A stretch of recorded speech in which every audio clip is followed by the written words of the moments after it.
नरेंद्र मोदी को वजीर आजम बना दो। जो गौ हत्या करेगा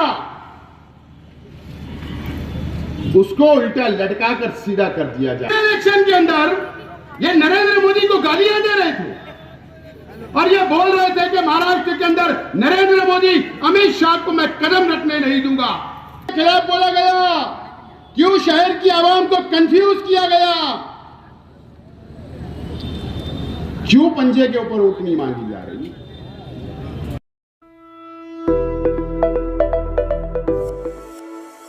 क्या करेगा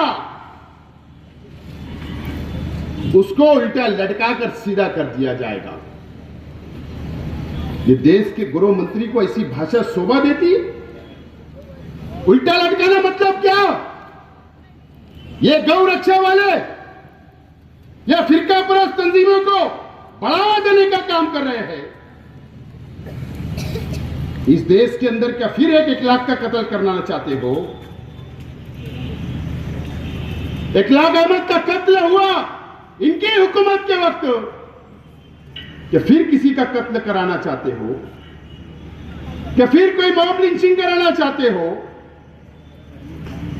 पहलू खान का कत्ल हुआ राजस्थान में, क्या फिर कोई तीसरा पहलू खान बताना चाहते हो? हमारे शहर में कई हुए। यहां पर कुरैश बिरादरी के बहुत लोग हो गए। जब ये लोग भी आवाज देते तो हम खड़े रहते। याद रखना, मैं आप लोगों से बोलना चाहता हूं कि अगर इनकी हुकूमत आ गई तो ये 10 साल के अंदर जितना हम पर जुल्म किया गया उससे कई ज्यादा जुल्म हमको सहना पड़ेगा। याद रखना मेरी बात को। 5वीं लगाओ। महोदय है,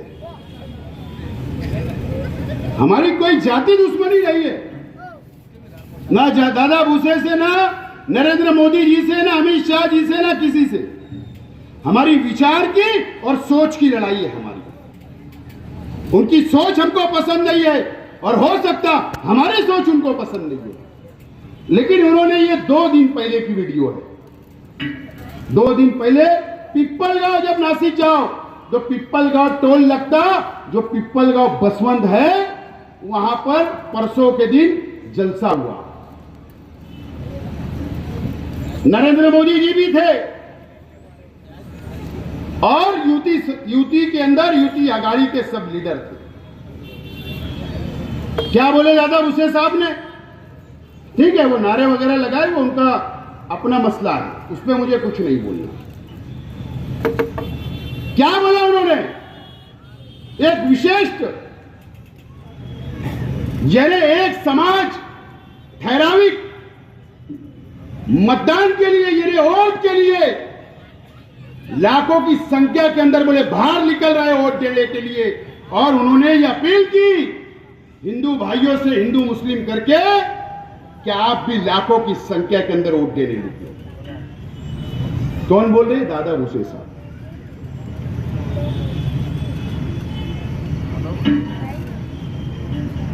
दादा भूसे साहब, आपका चेहरा अब यह शहर में देख चुका है।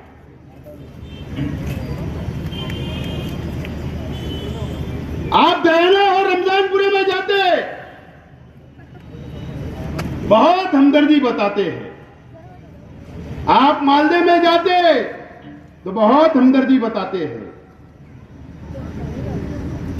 और हमारे शहर का तो निराला सब हिसाब किताब है। यह ऐसी तकरीरें चल रही है, यह प्रचार की, हमारे जिले की, हमारे महाराष्ट्र में, हमारे देश में, जिससे हम इस देश से प्यार करते, उसके अंदर ऐसा इलेक्शन चल रहा है, यह बताना था मुझको आज आपको। अब फैसला आपको करना है। 20 तारीख को आपको निकलना है, निकलो, नहीं निकलना है मत निकलो। आपके बच्चों का अगर मुस्तकबिल चाहते तो निकलो, और मुस्तकबिल नहीं चाहते हैं तो घरों पे बैठो। दादा भुसे साहब, माफी के साथ आज मैं किसी पे तनकीद नहीं करना चाहता। अगर मेरे से कुछ बोला जाएगा तो मैं माफी चाहता हूं। पार्लियामेंट के इलेक्शन से पहले महाराष्ट्र की हुकूमत ने, मैं यहां के बुनकर भाइयों से बोलना चाह रहा हूं, यहां की बुनकर तंजीमों से बोलना चाह रहा हूं कि सरकार ने एक कमेटी बनाई टेक्सटाइल पॉलिसी बनाने के लिए।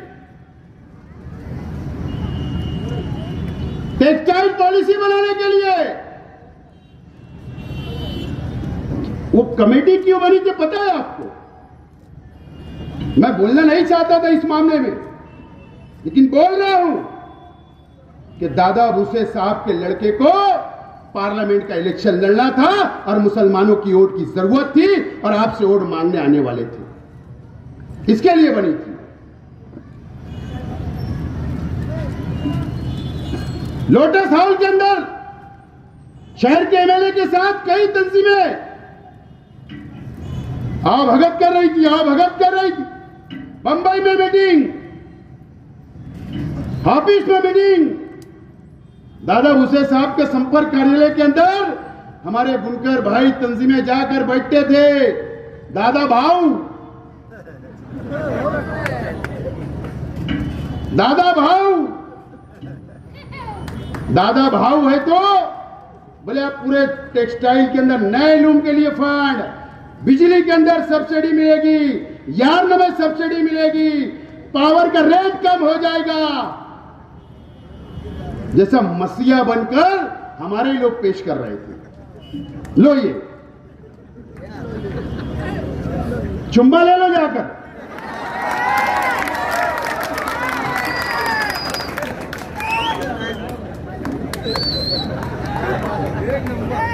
बुनकर भाइयों से मैं बोलना चाहता हूं, मैं पहले माफी मांग ले रहा भैया, और माफी मांगने में कोई छोटा उटा होता नहीं। शेख रशीद साहब ने सिखा के,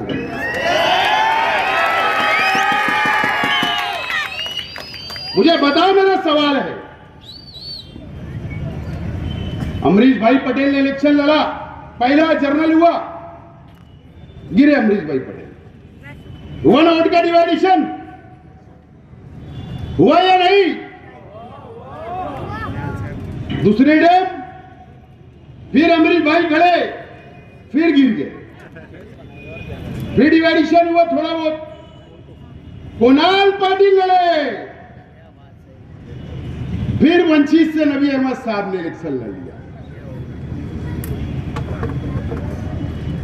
और मुझे याद होगा, चाहे मैं गलत ना हो, मेरी याददाश्त अच्छी हो, हालांकि थोड़ा उनका भी प्रचार होना चाहिए, यूसुफ इलियास साहब का, उन्होंने भी उनके ही साथ थे। जब जब शहर को यह मौका मिला, जब जब ये शहर ने गलती किया, सरकार किसी और की बनती और चुनकर किसी को और को देती। सरकार किसी और की बनती, चुनकर किसी और को देते। 9 में कांग्रेस की सरकार आई, मुफ्ती साहब को चुन के दे दिए। क्या फायदा हुआ मुझे बता दीजिए। मैं ठीक है, इलेक्शन हो गया गया, हर चीज लगी रहती है, ये मानने वाले बहुत बड़ा कलेजा है, कोई बात नहीं। 14 में मैं आया तो बहुत कोशिश किया, बहुत लड़ा, लेकिन बदकिस्मती थी कि सरकार हमारी नहीं थी। 19 में मैं लड़ा, फिर मुफ्ती साहब को दे दिए, कांग्रेस की सरकार आई। ये शहर का टेक्सटाइल, ये शहर का पावर लूम, तुम जिसके भरोसे पे चाहते हो कि ये टेक्सटाइल आगे बढ़े, सहूलत मिले,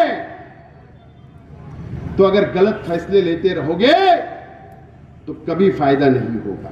ये वो दादा भुसे साहब है, अपना मुफाद था तो आपके साथ, आपके पास आ रहे थे, बाजू में बजा रहे थे, अखबारात के अंदर हेडिंग, वहां से वीडियो, क्या चैनल वालों को बंबई साथ में, मंत्रालय में साथ में, गाड़ी से उतर रहे तो फोटो वीडियो, होटल में खा रहे तो वीडियो। अजीब काम। ये मुफाद था। अब बताओ उनका चेहरा बेनकाब हुआ क्यों नहीं? विशेष समाज मतलब क्या? यानी मुसलमान बाहर निकल रहे बोले ऑटो के लिए, तुम भी लिख लो।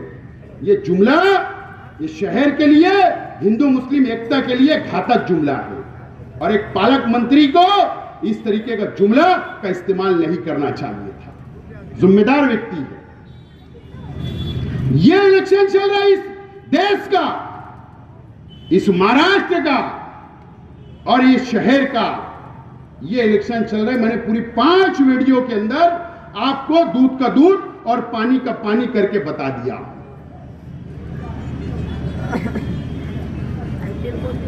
और इसके लिए जिगर लगता है इसी वीडियो बताने के लिए, मर्दानगी लगती। ऐसी वीडियो कांग्रेस के बड़े लीडरान भी नहीं बताते, न बड़ी बड़ी पार्टियों के नहीं बताते। मुझे मालूम है इसका परिणाम मुझे भुगतना है, लेकिन अगर ये सरकार, बीजेपी के लोग अगर जेल के अंदर भी डाल देंगे, लेकिन अगर मेरी कौम ये बेदार हो जाएगी तो मैं समझूंगा वसूल हो गया, चाहे मुझे 1 महीना 2 महीना जेल में। ये मेरी जिम्मेदारी है और अल्लाह गवाह है कि मैं आज जो आपको बता रहा हूं, पूरे देश के अंदर कोई मुसलमान, एक वर्कर ने, एक जिम्मेदार ने इस देश के मुसलमानों को नहीं बताया होगा कि ऐसा प्रचार चल रहा है। मैं जिम्मेदारी से बोल रहा हूं।